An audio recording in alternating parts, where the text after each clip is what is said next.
Hello and welcome to the Sideshow podcast. I'm Peter Fickling. I'm joined as always by Kerry Borbis and Matthew Weir. And this week we have the amazing Ryan Early, who of course plays Lee on The Archers, the very fine programme we do our podcast about. Ryan, welcome. Hello, that's very kind of you. Not amazing. We'll start on a base note. So I've got somewhere to climb to. But it's lovely to be here. Thank you so much for inviting me on. I'm very honoured. And you are under the weather, so you have pushed yourself through, physical and mental discomfort to be here. So we really do appreciate that. I've climbed the mountain, but I'm very cosy and I'm very comfortable, and I feel like I'm a good company. So don't worry. And I've got strepsils and I've got water. But excuse if my voice does sound extra nasal. That's probably what it is. It's kind of gravelly, sexy Lee. Yeah, exactly. Yeah, which we've never heard before. Oh, the Lee bashing started early. Poor Ryan. Well, exactly. I sort of, if I've got a sore throat when I'm recording or something, I just try and make Lee sound. Yeah, I try and go down a kind of hey Helen, and just try and keep it sort of soft and so I don't squeak. Yeah, I was watching Kyle through the back window and I was getting a few ideas for some things we could try. I mean, he's a terrible person, but he's quite the lover. So I know.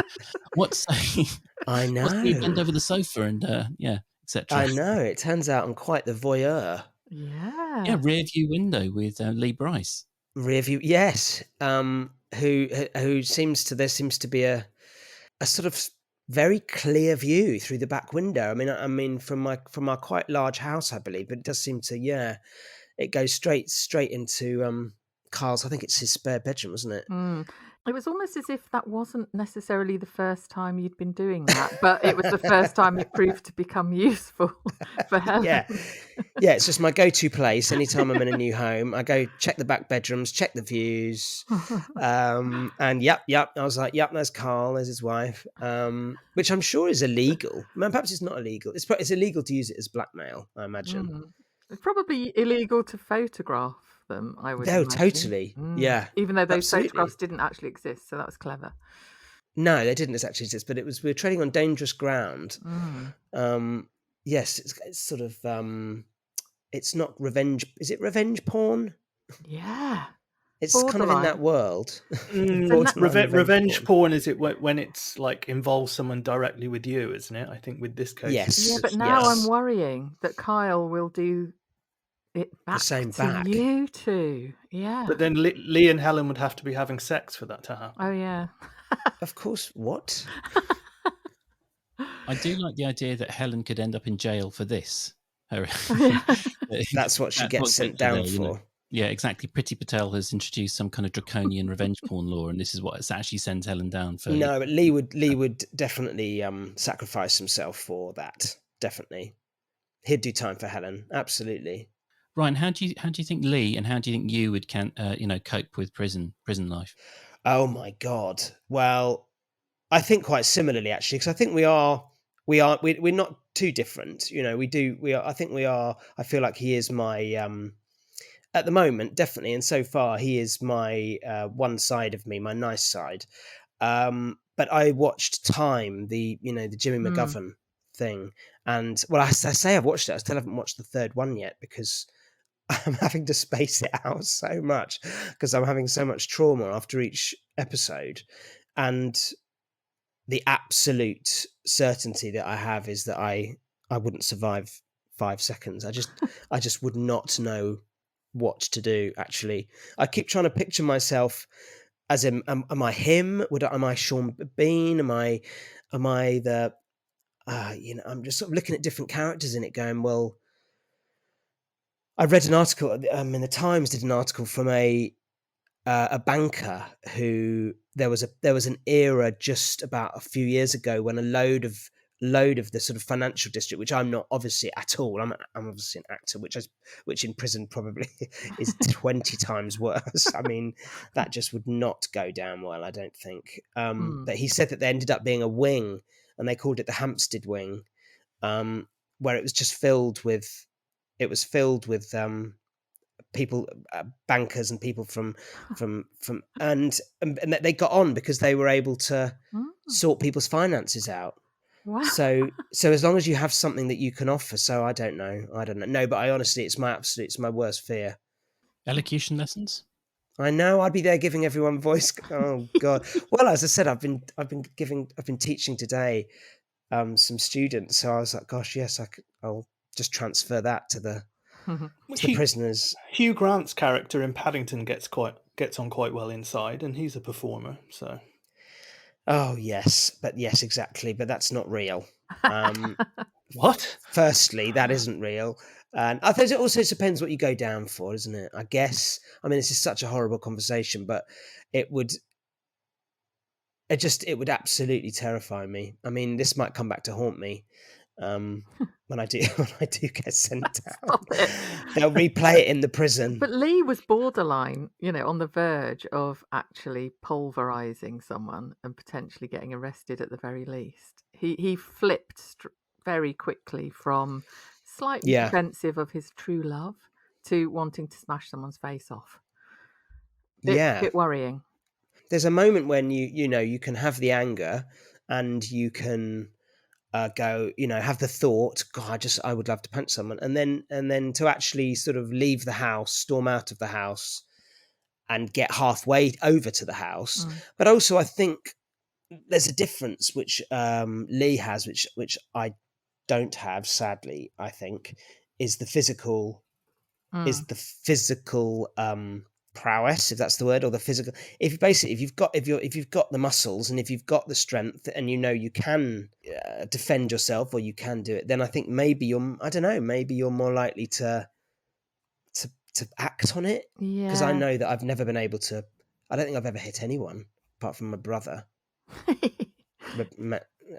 Repeatedly, but I don't think I've ever hit anyone. So because I don't think I'd ever sort of. I know I'd never win.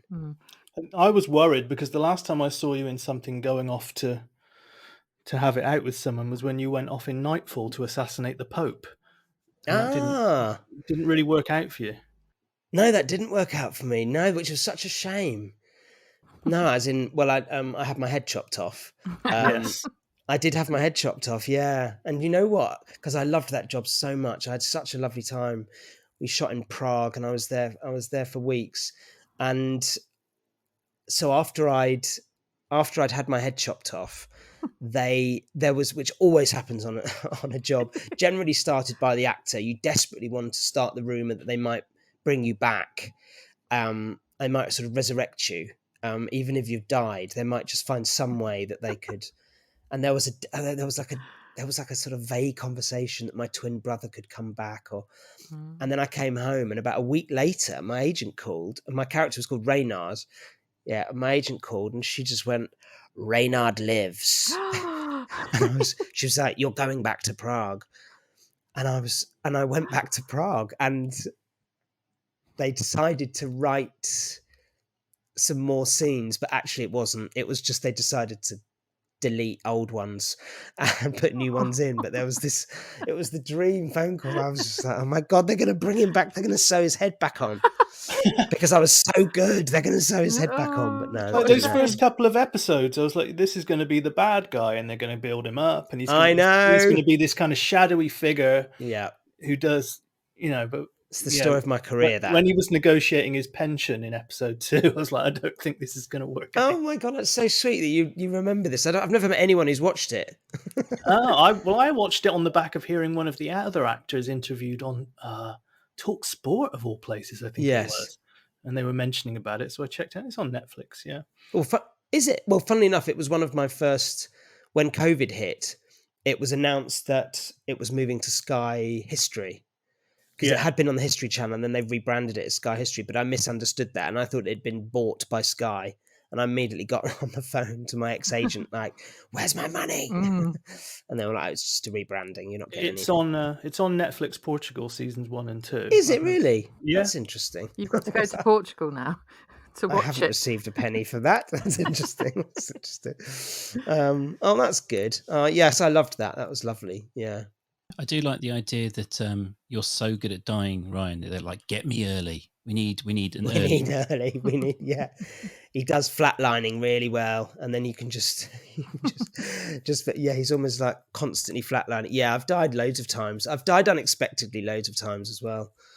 Even I used to be in Heartbeat a long time ago, and very quickly they killed me. Very quickly. I thought I'd be in that much longer than I was. And You're like the guy in Star Trek who goes down and always dies on one of those missions, isn't there? There's that mythology that if you're wearing the red shirt, you die when they beam down to a you planet. die. I think so. I just think there's just something. I sort of take it as I remember in Heartbeat they were like, "Don't worry, we'll give you a really good death." That's some solace. I was like, just don't kill me. So are we fearing now that Kyle is going to come back for Lee and like beat him to death with his back issues of the Daily Mail and the Daily Express, which he obviously hoards? I don't think he dares to, dare he? But don't you think there's a bit of a contradiction between Lee's martial arts background and wanting to punch someone? You know, like, or is it just he's driven purely by the love of Helen?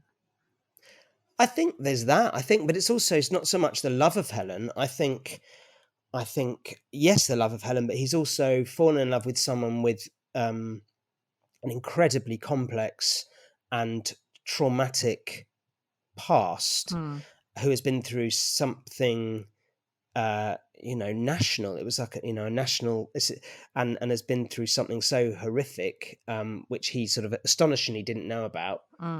Yes. But so as a result, I think the protectiveness and I think he's probably having a lot of, I'm not sure how emotionally, I mean, he's a physio and he's someone who seems sensitive and kind, but this is probably completely out of his remit to know how to cope with. So there's a lot of and there might also be a lot of what's it called?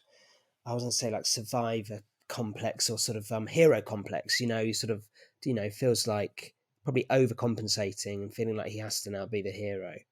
Do they give you like a kind of a pack to help you with the background, or is all of that empathy left to you, or is there any assistance with the motivation? No. Well, what's very nice is, and I'm not quite sure, how much. You never quite know how much, but what they kind of basically all I ever got told was that Lee was the karate teacher, the new karate teacher, and that was it. And he was coming in for a couple of episodes to teach the kids karate. So that was all I was ever first. That was the job I got, that was completely. It blew my mind that I was even going to be on the Archers, and even though I had been on the Archers briefly before, but so I couldn't believe that I'd come back as a different character. Best sheep on the farm. I've never heard a better sheep. Yes, it was a shame. It's a shame when that sheep died. Yes, again, I thought the sheep was going to be there for years, but immediately, that went on a roast dinner. But so I just thought that it was a karate teacher. So. You are slowly, just as each script comes in, you sort of start building it yourself. But I did get a heads up. I was really lucky, and it's never actually happened again. But on my first day, as I was signing into the BBC, a lovely woman came and sort of stood next to me. It was very much sort of a first day feeling, and I was a bit nervous, and she was like, and she obviously saw that I'd signed the Archers as I signed in, and she was like, "Oh, you're here for the Archers?" Yes. Anyway, and she was like, "I'm Louisa," and I was like, "Oh, I'm Ryan. I'm here to play Lee, who's going to be the karate teacher." And Louisa plays Helen, and so she sort of was so wonderful, and she is the most loveliest person ever, and I'm so lucky.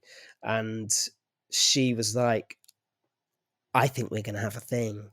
I think we might have a thing. And she just sort of said, I don't know. I know that you're going to be looking after my kid. It would be lovely if we had a thing. And then we walked up together, and she took me up, and she took me into the green room, and that was my very first day. And we've never ever bumped into each other ever again at the desk. So it was like a weird, the stars collided to sort of get us sort of walking in, and that was my first. So How exciting to be told that as an inkling on your very first Oh, I know, encounter. but as I've said, I've always been told things like that, and then I'm dead within a week. Oh yeah. So, so I sort of hold that with a pinch of salt. But absolutely, it's the best thing, because I did think it was a couple of episodes, Yeah. and then I was very trickled in and out for the first year. It was white trainers mainly, wasn't it? And trying to It was think. the white trainers. Yeah. When things went south the first time for Helen, when she had the trauma, Yeah.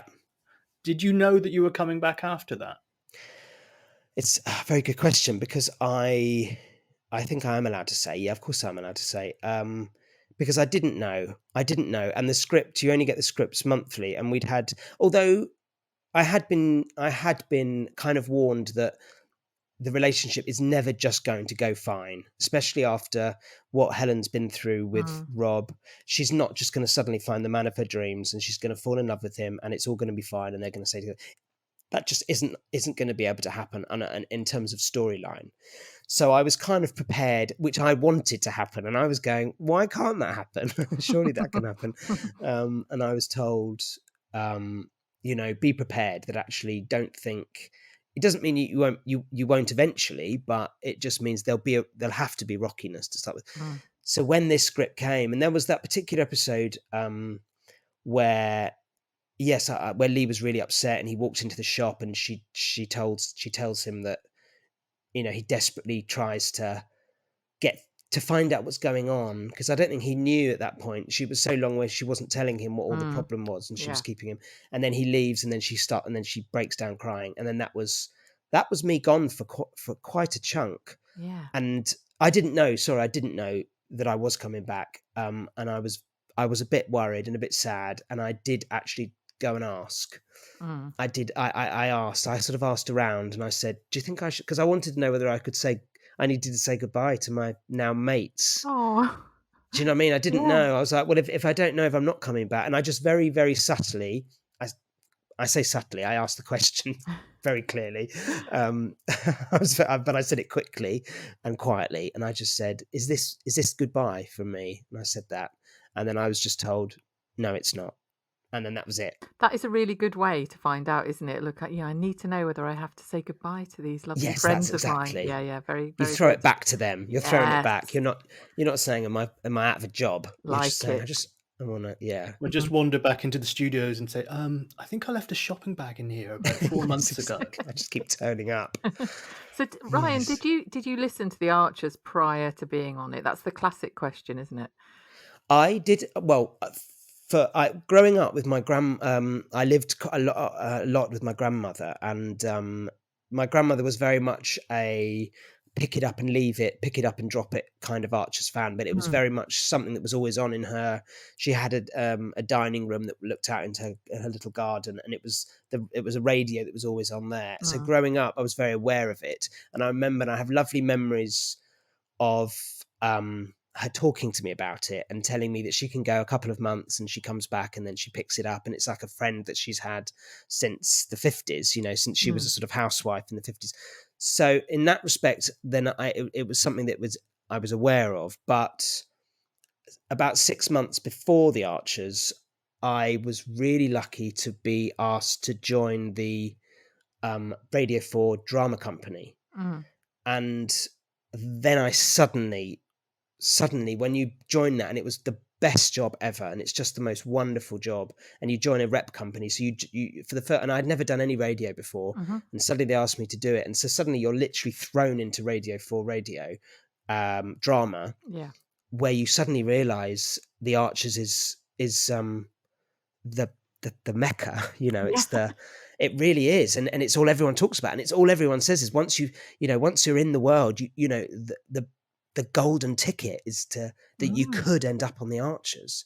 And I remember on my first day of the radio rep company, which was terribly nerve-wracking, and they take a new intake every year, and it's a combination of really experienced, really old grand actors, sort of middle experienced ones like me, and newbies, and then they have all these incredible guest stars coming in to do the dramas with you. And I remember on day one, my first play that I did was called Riot Girls, and it was with Emerald, O'Hanlon, who plays Emma Yeah.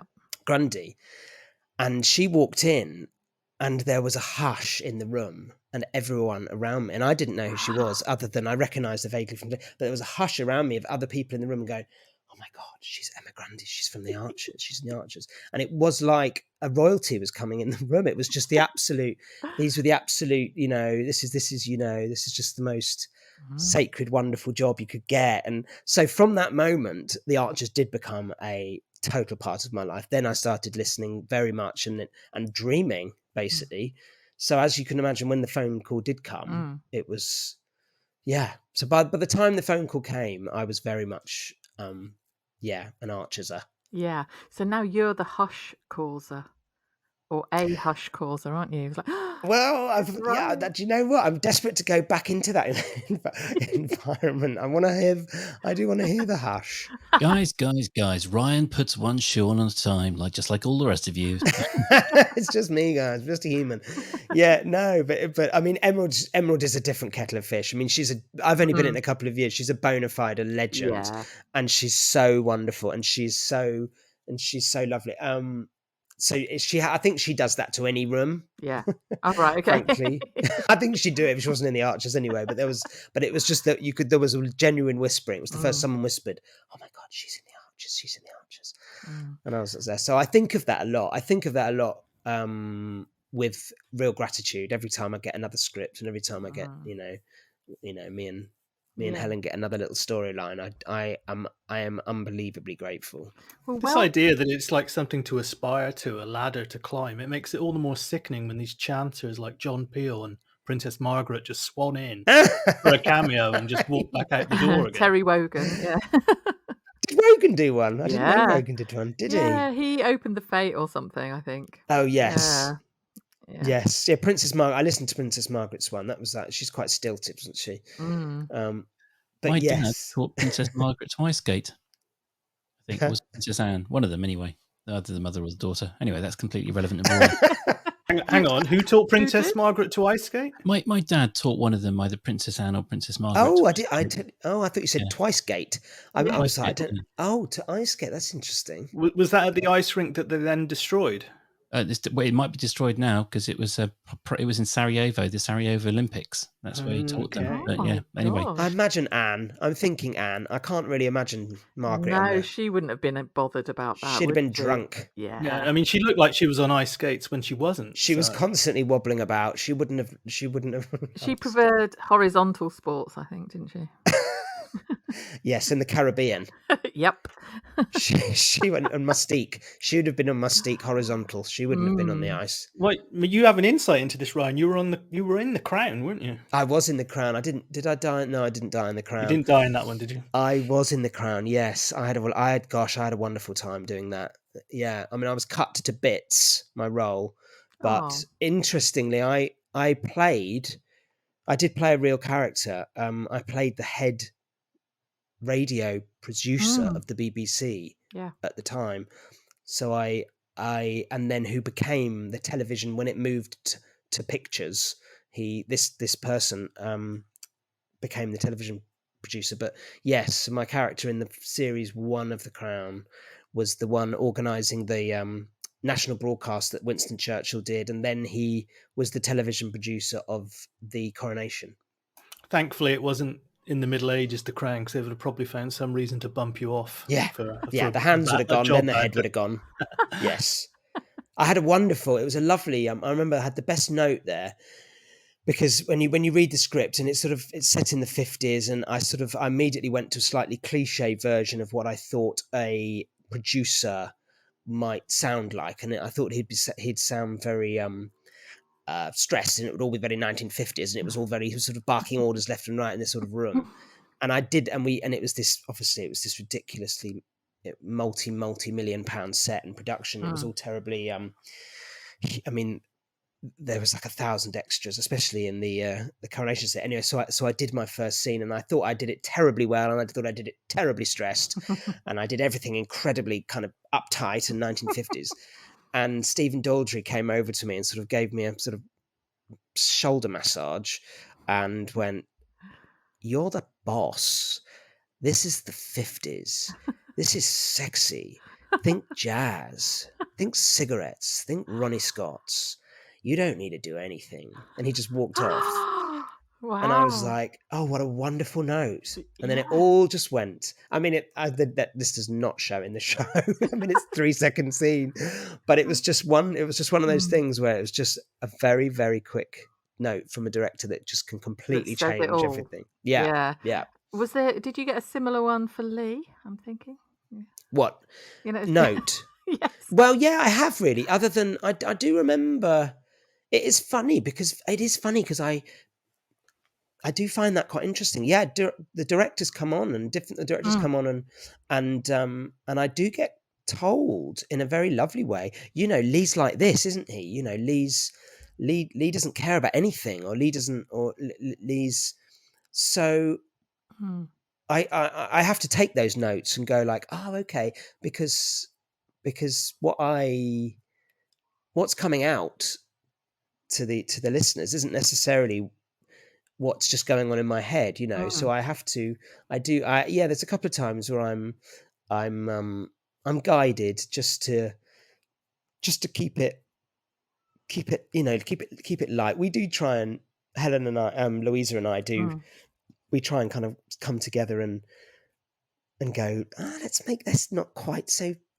If we feel that there's something that's a bit, we're like, oh gosh, that's a bit cringe. We're in our 40s. Why would we talk? Why would we have a poster? Why would we have that weird thing? Why would we? Yes. And then there's always a way that we can do it, and especially we get onto a way that we were able to kind of, okay, let's sort of just try and de-cringe that, or just try and make it funny or laugh it off, or you know. How old is Lee meant to be? I think Lee is probably about 2 years younger than I am. Okay. I think he's probably like 41. I'd say 41. I don't think 40. I think we're both about 41. I think Helen definitely has an age, which would be a trivia question. Yeah. But I don't think she's ever divulged it to Lee as yet. I think they're waiting. Okay. They're not there yet. Oh God. To swap ages, but I think they are early 40s. Okay, Yeah. I had Lee down as a bit younger, to be honest, but who knows? Because I've got two children. My children are older than Helen's. My daughters are older than Helen's. So my daughters are in their sort of early teens now. So I think around 40. That's been something that we've kind of chunted about lightly over the last couple of months, has been how there's a kind of disconnect between kind of Lee's history and some of his reactions to various situations. Like he gets slightly panicked about dealing with the kids. I mean, obviously there's the concern of the stepfather versus the concern of the father, but and obviously you can't tell us yes or no, but I do kind of feel like those, now that Lee is a kind of embedded and long-term character, those girls have to come in, and I'm genuinely interested in seeing that side of Lee, and sort of seeing him with a bit more sort of jeopardy, like dealing with this, one assumes awful ex. I think in my head he's a bit like the Rob Brydon character from Marion and Jeff. Well, there's a whole world that that's going on that the listeners don't hear. The contact that he has with his daughters, and then the relationship he does have with his ex, which there's obviously a whole story there. Divorce is never nice. And I think what I think is obvious is that there's just a bit more complexity there, which is good, because otherwise it would never last if it was just a nice guy who just does nice things and lives a nice life, because there's obviously been pain there, as you say. There's obviously, he's been living in a bedsit as well, and that existence he was living before he met Helen was very lonely, and I remember those first dates that we had, and when I brought her round to the flat, and there's the poster in the microwave, and it's just Christmas was always just going to be a microwave meal for one. I mean, all of that doesn't scream that he had got himself into. It screams that he'd got himself into a bit of a midlife bad place, Yeah. and not where he should have who was hoping to end up. Because his story about why his first marriage or his last marriage failed was that he I've had like 7 marriages. maybe I'm an uh, embezzler. was that he spent far too much time on his job. His work took over, and that that's why they split up. And I was thinking, would that happen with a physio? I don't know. Yes, well, he's also a fitness instructor, and he's also a karate teacher. So there's, I mean, any of those jobs could have been the ones that took up the time, or all of them. But I'm suspicious about that. Well, yes, I think his version of probably what happened, as in any relationship, I'm sure his ex's version wouldn't be as simple as, oh, he just spent too much time training to be a physio. I think, yes, I think there's obviously a lot more to it than that, and he spent all our money on dollies, maybe. Yes, exactly. I gambled Wolverine figures and spent all the children's. I mean, exactly, and there could have been. Who knows? I mean, I know, obviously, which I won't say. But okay. No, I don't really. Can you settle possible trivia question and a Twitter debate? What are your 2 daughters' names in the Archers? Oh no! Oh no! Matthew. Oh no! I do know, but right, is one of them Mabel? Yes, one of them is Mabel. All right, that's the main. Yes, one debate. of them definitely is Mabel, because I know another Mabel. Okay, one of them, that's really the main debate, but the fact that you can't remember the other daughter's name is shocking. Oh no! I need to have this on a poster, only because I spend so much time with Jack and Henry that I just think of them as my children now. Oh, do you? Yeah. And that, do you know what? That's probably the reason why we split up, because I kept can't forgetting remember the your daughters' names. I constantly forgot their names. So, I mean, that didn't scream good father, did it? No. But there was quite a debate at the last time you mentioned them. Had a bit of a kind of a debate going around on Twitter as to whether you'd said Mabel. The other one was pretty straightforward, the name that you've forgotten. I think it's Evie. Yeah, Evie and Mabel. Yes, that's it. Yeah. Ryan, before we were recording, you did say that there was a question that you wanted to ask us, which is a bit of a reversal of the format. But yes, I just want to find out, because, as we've said, I mean, I came into this, and I've come into this very much wanting to be the best boyfriend for Helen, and I've fallen in love with Helen, and I've been this character, and then to see on your website, your actual title of your website is "Life's Too Short to Be a Lee."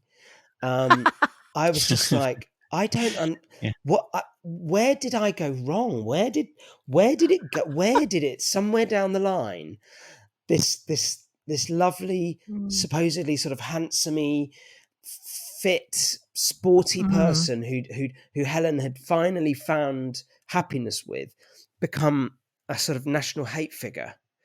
So I just want to genuinely ask that, and find out what your reasons for hating him is.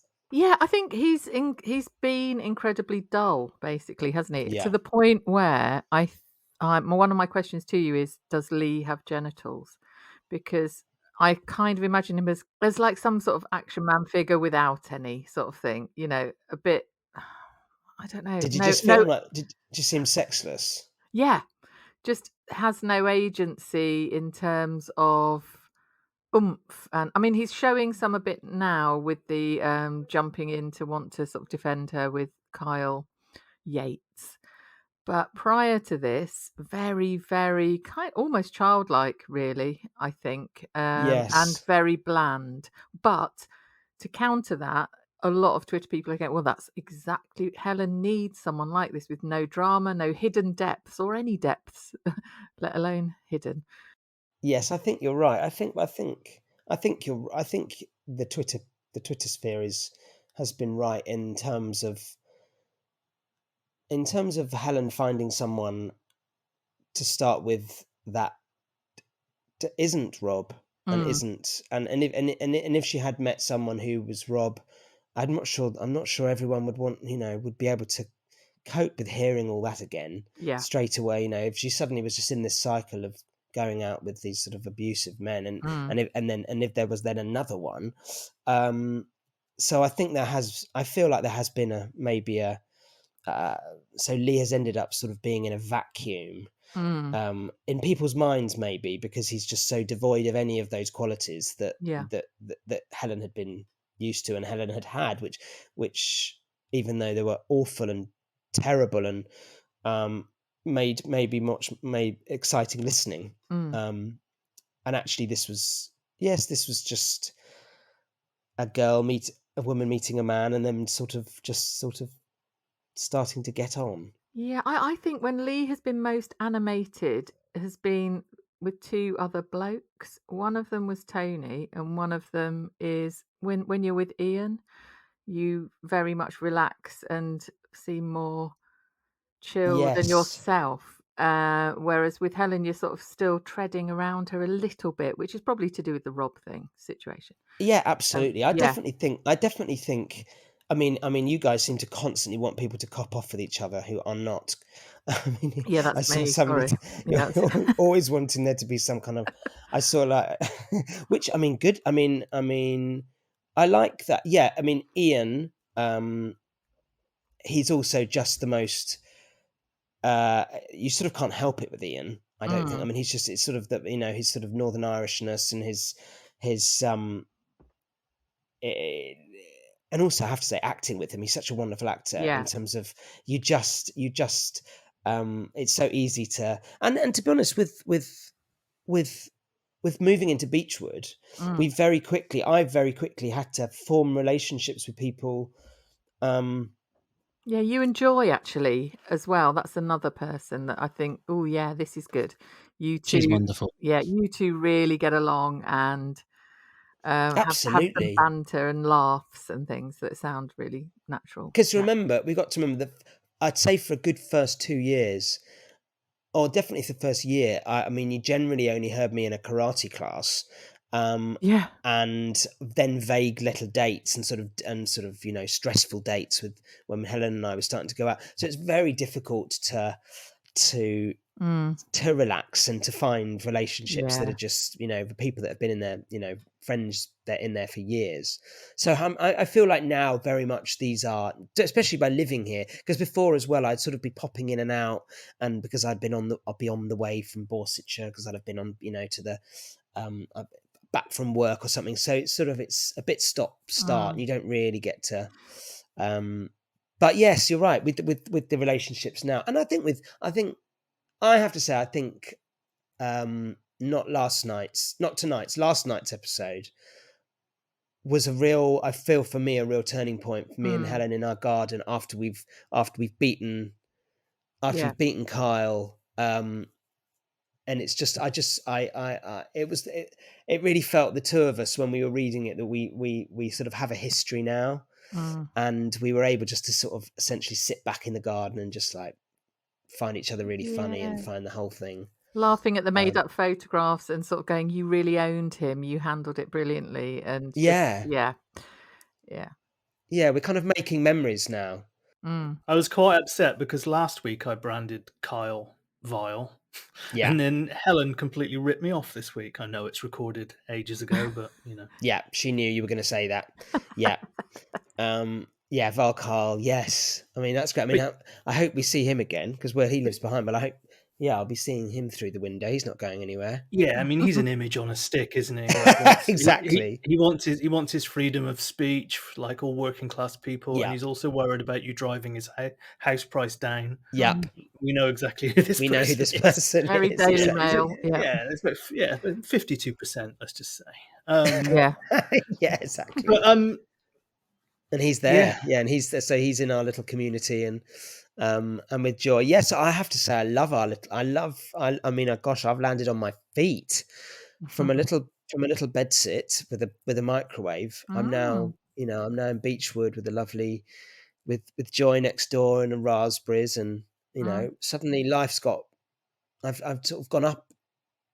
a considerable number of notches. Yeah, who'd have thought when you were in that bedsit that you'd be trying to make a Montbéliard out of papier-mâché? Out of papier-mâché, exactly. And yes, and finding that an attractive Prospect, yeah. quality in someone. Had you decked Kyle in the Bull, I think your invite to open the new wing at Borchester General would have gone in the bin, don't you? Well, so would my relationship, I think. I think there's still a, if I do anything, I think that puts me in that category. So I think I'm constantly having to, I think I'll be out. I mean, I think it'd be fair to say, like on our Facebook page, I put it out there, like, do you have a question for Lee / Ryan / whoever you want to think the person is? And if I was going to mold pretty much every comment and question together, it's people either coming down on the side of, I hope there isn't going to be a Rob Lee confrontation, and the other side saying, I hope there is. Oh my goodness, I get asked so often. Yeah, that was pretty much every question. So in fairness to everyone that asked that question, I'm just molding it all into one. It's I get asked it in the street, actually. Yeah, people. I mean, it's astonishing even when you're on the radio that some people have twigged who I am in terms of Lee and maybe know me from something else, and I have actually been asked that on the street. It's not by the actor who plays Rob, is it? I know. He's coming back. Am I coming back? I mean, I hope. I mean, not I hope so. I don't hope so for Helen's sake. But these storylines are storylines, aren't they? I mean, who knows? Yeah, I mean, in So Planned, like when you finally got into that house in Beechwood, and Helen, the episode ended with you sat in the garden, and Helen said, "I think we're going to be all right here, don't you?" You can just feel. I know. Everyone always thinks there's a. Well, when in the Archers, whenever they say, "I think we're going to be fine," everything just goes completely. But maybe it's a double bluff. Maybe we just are. Okay. Maybe we just are. I mean, who knows? Maybe we just are. Have you met the Rob actor person? I've never have. I haven't yet, sadly. But a sort of an Archers fan did a wonderful mock-up. I don't know if you've seen it. It's quite a iconic shot of Helen and Rob that they did as a publicity shot, and they've superimposed Helen holding a portrait of me under her arm, which they then sent me. So that's as close as I've got to meeting him, but I've saved that, and it's no, I haven't.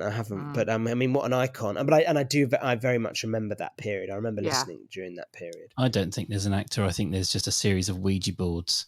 It's just spirits. I just draw him from another realm. I mean, the malevolence he managed to get in there, and sort of looping back slightly, Ryan, I do think you're right that about sort of how Lee needed to be a kind of a monodimensional character to sort of reassure the audience that he was this good, he was this clean, and good to earn Helen's trust. But I have enjoyed, despite all the cruel things we said in the past, I have been brought round to liking Lee quite a lot in the last few weeks, and not just because you were coming on the show, but then also I think actually he's making Helen a much more sympathetic character. And I don't know if you know this, but Helen, it's Helen, Pip, Shula.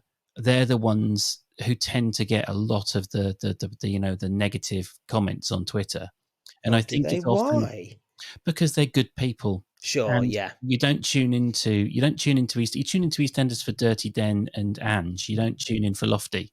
Yes, sure. Actually, now that Lee is sort of like, I started to warm to Lee when he was pushing back to Adam and going, well, that's a bit mental, you idiot.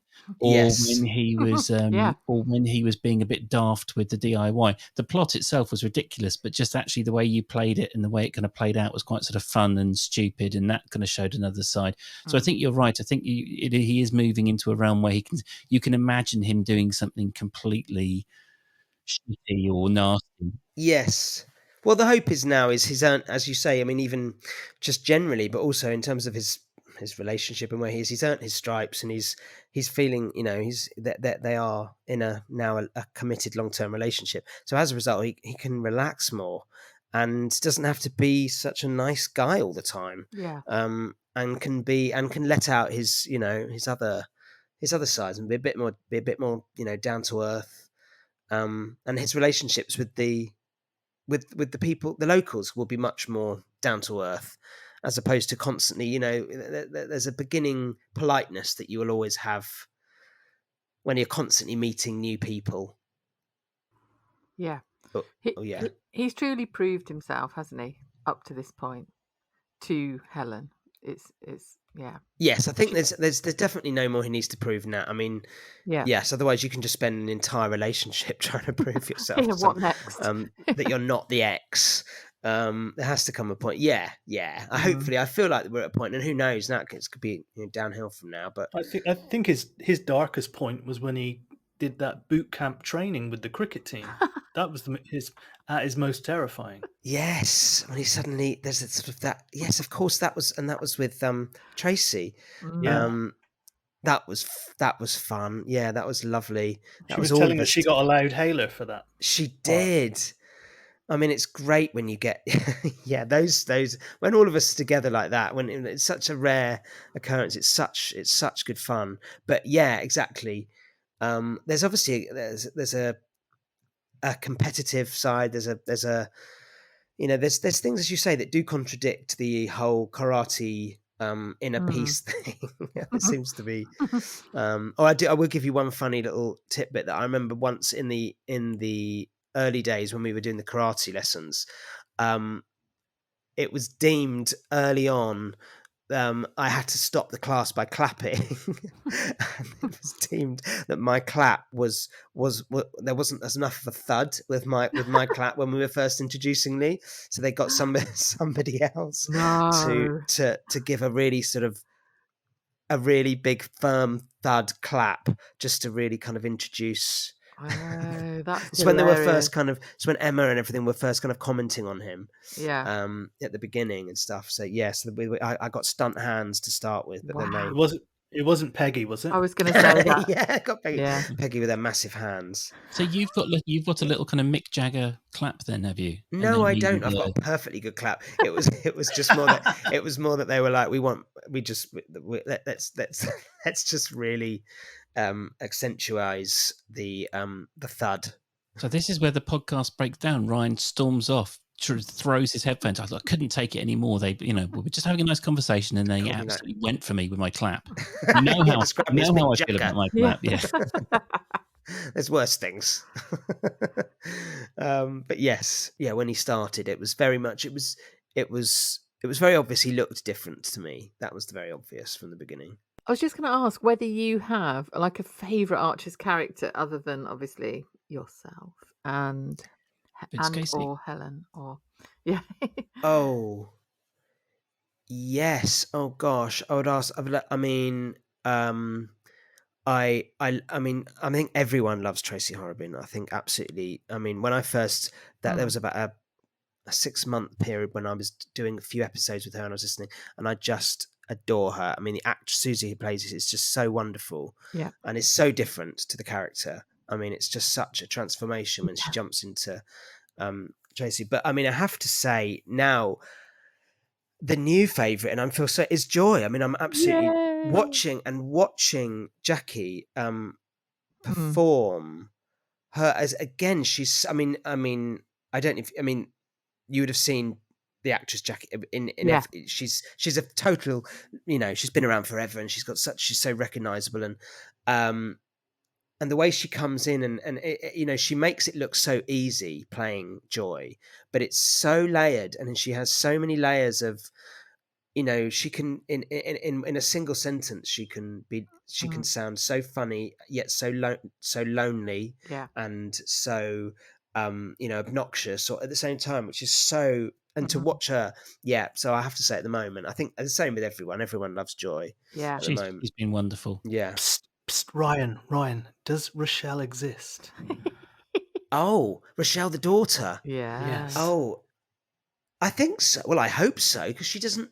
I think I saw on Twitter. There's some kind of Twitter thing that she's died, but she hasn't died. Yes, I think she does exist. Yes, yes. Well, she talks about her enough. Yeah, she does. But we're thinking, there's more to Joy.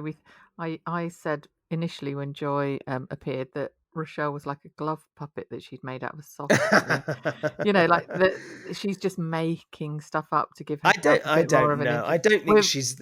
Yeah. I think there's more to come with Joy. Definitely, there's obviously. I think. I painted Joy as a Kaiser Soze verbal kint character. She's who's just looking controlling around the room, entire thing. Yeah, and just picking off little words from notice boards and saying, "Oh yeah, when she was a baton twirler in East Shields," and and then they're going to look behind and see that that's on the notice board. I mean, the writing on that, it's like Alan Bennett, isn't it? Or like it's like Eightborn, or it's fun. I think it's just extraordinary that, and because everyone's just visualizing that entire story of the baton twirling and of her. And I thought I think there's definitely more to stripping come. off for the life drawing class in front of everyone was brilliant. In front instead of me, exactly. Yeah. And I told everyone that I was going to be doing it. Friends and stuff. I was like, oh God, they've got me stripping off in the Archers. So I made everyone think, oh God, there's going to be some cringy episode where I do it, and then there's a twist. No, it was Joy. She did it, and she did it so unabashedly, so brilliantly.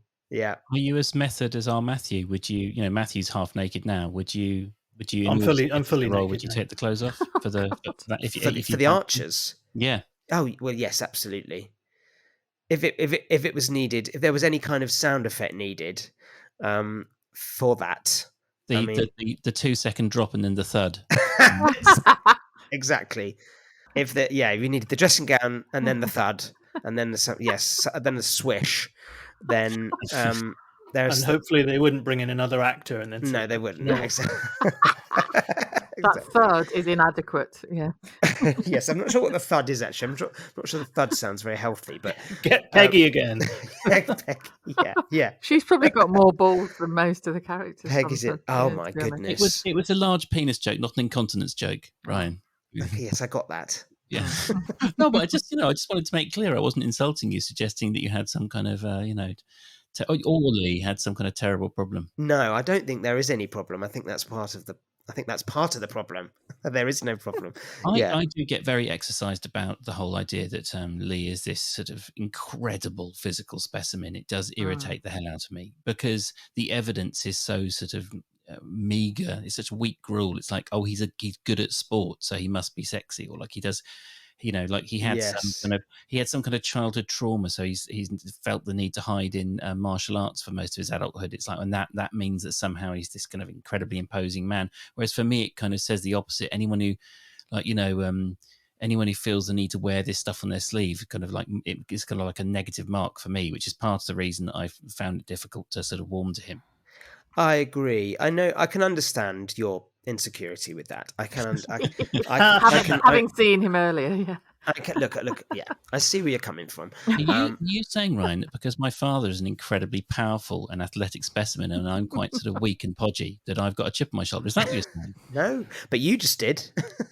I didn't say it. I mean, it just all came out from your mouth. But Hold me, Ryan. Hold me. But I know what you mean. But it's somebody who overcompensates at the gym, and someone. But I think I have to say with Lee, I don't see myself when I am Lee as a somebody who spends hours and hours at the gym and is someone who is vain and someone who is obsessed with being big and muscly and therefore wearing these tight t-shirts or anything like that. I think his physique which people comment on, has literally become as a product of him being a physio and somebody who exercises to keep his mind fit and healthy, and he's a physio and he's a martial arts, so his body he's naturally become like that and stayed like that, as opposed to getting podgy or getting a dad bod or anything. I think it's a Twitter fantasy, to be honest with you. There's been no reference to it actually on the Archers, really, that he's got rippling biceps, triceps. There's been a couple, I think. Actually, there has been, yeah. There has been a couple of times that I was like, yes, which I rather enjoyed. Yeah. Back in the gym, there was a couple of times when he's been in the gym, and he's and I think Joy even made a comment. Yeah, I think when I was going to get naked, I think she. Yeah, but she fancied Tony, so Well, Tony's got an incredible body. Well, Tony trains, but in a totally different way. Yes, exactly. Very good, very good. But Ryan, you look, You look sort of pretty svelte when we were on the Zoom call earlier on. You were looking pretty, in good shape.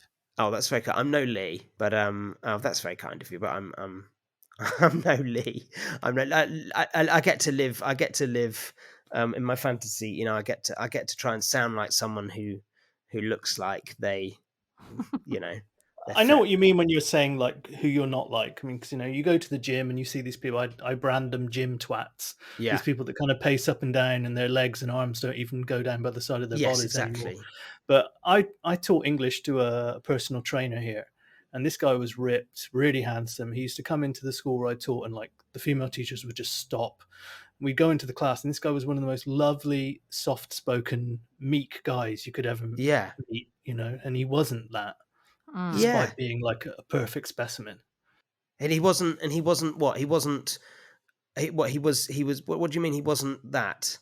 I mean that he wasn't that kind of, we were talking about that idea about these people being aware of their own absolutely physical ability. Yeah. And this guy, he very much wasn't. He asked me a couple of times, like, would you like to, like he would give me a few lessons and stuff like for fitness and stuff. Yeah. But it was never like, do you want to look like me? Oh, he sounds a bit like Lee. He sounds like a Lee kind of. Yeah. He was a nice guy, a really nice guy. Yeah, exactly. So there's a separate category of person that naturally just, and I think we've seen the kind of books that Lee reads, and we've seen the kind of there doesn't seem to be a hugely deep thinker there, and maybe if like Dan Brown, his one book is like his one Dan Brown book that seems to be the only book that he's ever read, but that's fine because his hobby and his passion is keeping healthy and making it. Also, anyone who's a physio, I think, his profession is helping people, and his profession is making people's bodies better and all bodies, and from whichever walk of life. So I do get that from Lee, that it wouldn't matter who he spoke to, it wouldn't matter who that coming from that world, he comes from a very open and unjudgmental and he's doesn't come from a village world. He comes from sort of a more cosmopolitan world. There's a benevolence about him, isn't there? I think he tries to, like you say, the helping profession that he's in. I do worry though that he got so excited about ordering extra prawn crackers in that Chinese menu or whatever it was. That was seen to be a there's definitely Do you remember that? I mean, so we're recording this on a Thursday night. Ryan, what would Mr. Wen's meal for Lee? I think it was Tuesday, wasn't it? An all-night Tuesday buffet. I mean, he practically exploded with the excitement, didn't he? With that, I know. There's definitely I have to say. I mean, we'll have to. But I have a feeling the ex-wife might have not fully liked Lee's tightness. I mean, I have a feeling that this is something that maybe has been an issue because it comes up just enough times, and I sometimes have to remind when I'm looking at a new script and I see when something to do with money comes up, and I always make sure a point of Lee's always thinking of the price. Would he get as upset as Kyle Yates paying £13.47 for a piece of cheese and some veg? I know, it's one of those things. He might actually already have thought that. He might have already first time he met Helen, he might have already in his head gone, my God, this organic food, I'm not shopping here. Overpriced cheese. And it did make his wife gag. Yes, exactly. So there is I know the fact that he got so, and yet he spends a lot of money on the dollies, the hero dollies. I know, it's funny what you put your price on, isn't it? It is interesting. One last question, Ryan. We had the wonderful Susie on the show, and she was magnificent, as you said earlier on. One hell of a lady. Lady, that sounds a bit weird. Who am I? Anyway, she's one hell of a lady.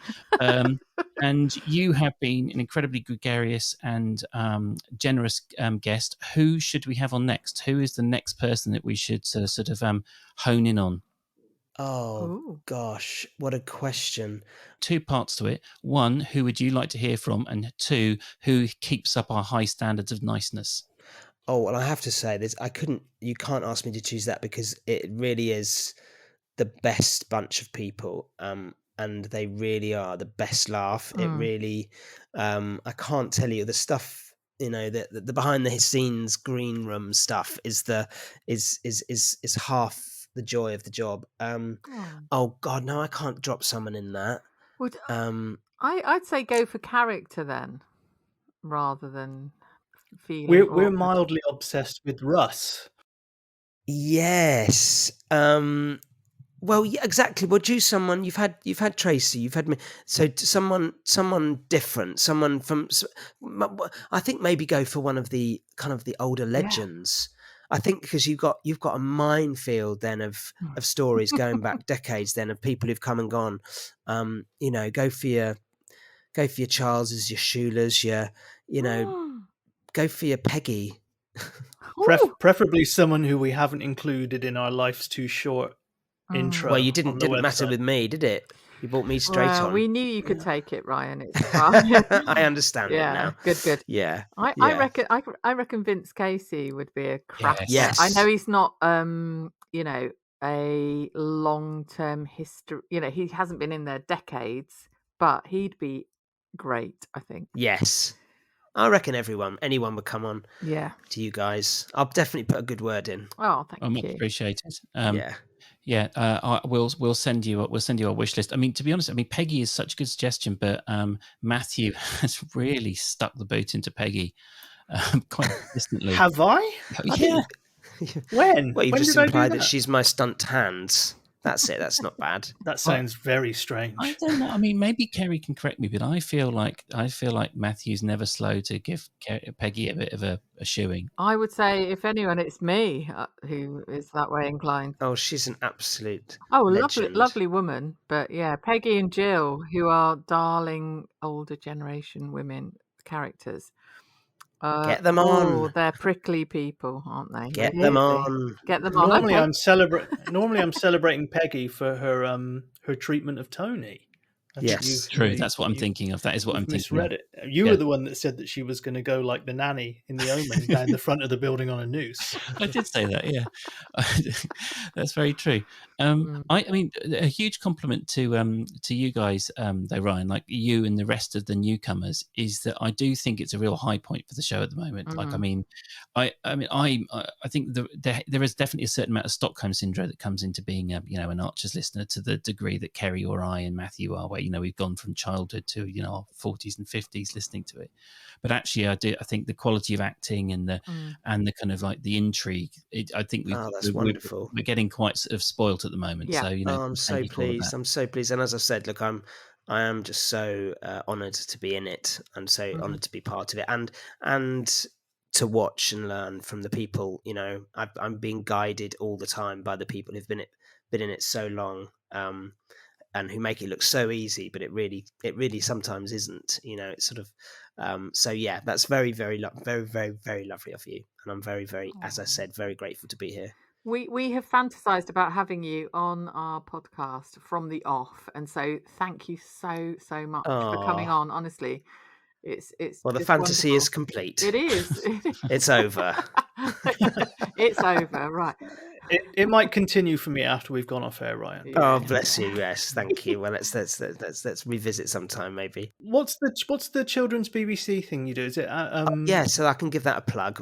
So I'm in Almost Never, which is the kind of flagship kind of teen show on the BBC, which we've just launched series 3 now, which is on iPlayer, and for the young ones, it's on CBBC. But yeah, I'm in it. That's a wonderful show. I'm in.